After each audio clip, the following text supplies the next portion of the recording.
Muito bem, Bastidores do Poder já chegando então, começando com mais uma pesquisa de intenção de voto. O Instituto FSB Pesquisa, em parceria com o BTG Pactual, divulgou mais uma sondagem sobre o segundo turno para a pesquisa presidencial. Vamos dar uma olhada. No cenário estimulado, Jair Bolsonaro, do PSL, aparece com 52% das intenções de voto. Fernando Haddad, do PT, tem 35%. Brancos e nulos somam 4% e ninguém nenhum tem 5%. 4% dos entrevistados não souberam ou não responderam. Contando apenas os votos válidos, Bolsonaro tem 60% e Fernando Haddad 40%. 85% dos eleitores de Bolsonaro disseram que acham que ele é a melhor opção, contra 75% dos eleitores de Haddad. Dos que votam no candidato do PSL, 10% disseram que querem impedir a vitória de outro candidato, contra 18% dos que votam no petista. 6% dos eleitores do Bolsonaro não sabem ou não responderam, contra 9% dos eleitores de Haddad. Bom, o Instituto FSP Pesquisa ouviu por telefone 2.000 eleitores nas 27 unidades da federação. A margem de erro é de 2 pontos percentuais, para mais ou para menos, com confiança de 95%. A pesquisa está registrada no TSE com o número BR 03689/2018. Os números em si não trazem diferença, né? 59 a 41, agora 60 a 40, quer dizer, estão muito próximos, muito parecidos os números com os resultados apurados pelo Instituto Datafolha e também pelo Ibope. Tem alguns recortes que a gente pode considerar aqui ao longo do programa com relação a alguns detalhes envolvendo faixa etária, questão envolvendo margem de rejeição e coisas desse tipo. Mas, de uma maneira geral, a pesquisa não trouxe muita novidade, né, Zezé? Não, nenhuma. E eu acredito que agora, durante essa semana toda, a gente vai ter bastante pesquisa.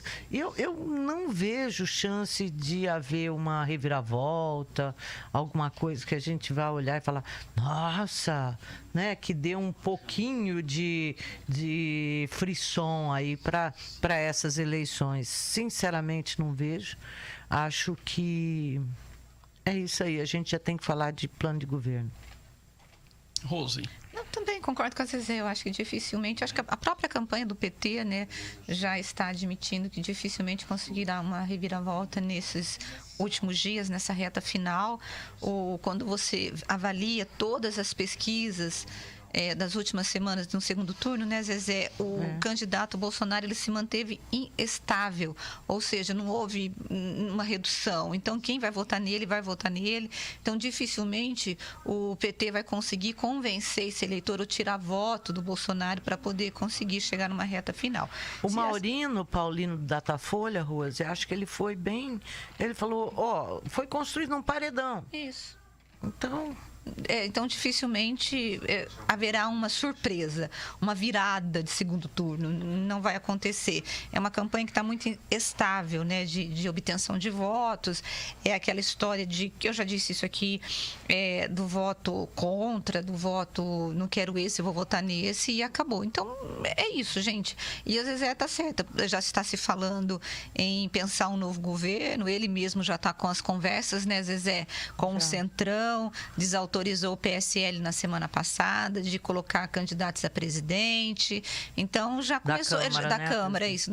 A comissão, a presidente da Câmara já está negociando para, de repente, o próprio Rodrigo Maia permanecer, né, Zezé, ser reeleito nos próximos 2 anos. Ele já está buscando a governabilidade. Ou seja, a própria campanha dele já trabalha com o fato de que eles já ganharam e precisam começar a construir as alianças, inclusive com o Centrão. E os projetos, eu estou desesperada para saber dos projetos, juro por Deus, gente. Mas é que essa cisão, essa campanha tensa em que se transformou essa eleição, acabou ficando difícil discutir projeto. Nenhum dos candidatos discute. embates, né, nas entrevistas, porque ficam só perguntando essas outras questões periféricas da campanha, né? Então, mas a campanha do Bolsonaro, pelo menos ela já tem algumas coisas, né, Zezé? Aquela história de não começar a cobrar mensalidade dos alunos das escolas, universidades públicas. Isso daí tá ganhando força, assim, cada vez a gente ouve mais.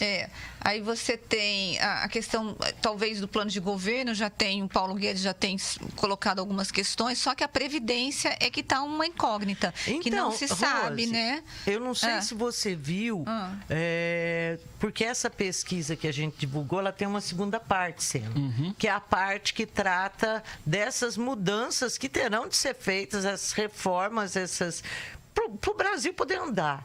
E o povo que está votando no Bolsonaro, por exemplo, é contrário a uma idade mínima para a Previdência Social. Não é tanta gente assim, mas a maioria é contrária à privatização de empresas. Então, eu fico assim pensando como é que vai ser, entendeu? Ele vai ter que conversar com o Congresso e provavelmente... E com esse povo tem que enfiar na cabeça que ele não está falando, mas em tese ele está com o ministro da Fazenda, que ele é favorável a tudo isso, certo? Sim, sim. Eu acho que realmente ele vai ter que conversar com o Congresso, e o Congresso, por sua vez, representado pelo povo que colocou lá cada parlamentar. Então, isso não vai ser simples, seja qual for a proposta de reforma, seja da Previdência, a reforma tributária, vai ter lá uma certa dificuldade de se implementar. Não é assim, não. Ganhou, agora muda tudo, resolve tudo. Eu acho que tem um longo caminho aí de articulação, né, de explicação cristalina das propostas. Então, mas você concorda que sem essas mudanças não tem como gerir o Brasil? A não ser que haja alguma coisa. Como é que o PT pretendia fazer isso? Nossa, gente, que coisa. A campanha está tão praticamente decidida que a gente fala do PT no passado. Mas é isso, né? Olha que loucura. Agora, o PT queria, em parte... usar as reservas internacionais para poder investir, porque dinheiro não tem. E a única forma de impulsionar a economia é estancar onde está gastando o dinheiro. Isso daí não há dúvida que é na Previdência, não há dúvida de que precisa dar uma enxugada na máquina. Vai ter que vender patrimônio. Vender patrimônio. Isso. Se vender empresa deficitária, está ótimo. Se vender... Então, o que eu estou falando é da pesquisa que o povo está falando que não quer. Zezé, eu vou falar uma coisa para você, né? As pesquisas, eu não sei como é feita a metodologia, como é feita a pergunta, mas eu tenho a impressão que as pessoas que votam no Bolsonaro, pelo menos majoritariamente... São reformistas? É a leitura que eu faço. Não são. É a leitura que eu faço. Não são reformistas. Eu acho que grande parte tem a questão do voto contra o PT, porque não quer o PT no governo, porque todas as pessoas que eu converso que votam no Bolsonaro estão pouco preocupadas com a questão do programa de governo, do que vai ser instalado. A maioria, Zezé, diz assim, não quero o PT, não quero o PT. Mas elas estão decidindo esse voto, as pessoas precisam ser responsáveis pelo voto que elas fazem, e elas sabem que elas estão decidindo... As propostas estão mais ou menos postas. Exatamente. A proposta está colocada. Elas sabem que o voto delas vão definir quem vai administrar o país pelos próximos 4 anos. Sim. E tudo que você faz parte de uma gestão está aí. Agora, eu concordo com a Zezé, sem reformas não é possível consertar esse país. Então, precisamos de reformas. Todo mundo é contrário à reforma da Previdência, mesmo que ela seja obrigatória. Não é uma coisa assim, não vamos fazer. Vai ter que ser feito para poder o país voltar a crescer e ter garantia de aposentadoria. A reforma da Previdência é inevitável. É bom prestar atenção. E todo país que fez a reforma da Previdência, do mais pobre ao mais rico, do mais subdesenvolvido até o mais desenvolvido, todo mundo brigou, a população foi na rua, reclamou. Quer dizer, é uma coisa complicada de passar, mas não tem jeito. O Brasil chegou num momento em que alguma coisa tem que ser feita, algum tipo de reforma tem que ser feita. O pessoal fala que a do Temer era ruim, alguém vai ter que apresentar uma coisa melhor, mas vai ter que fazer. Não tem jeito.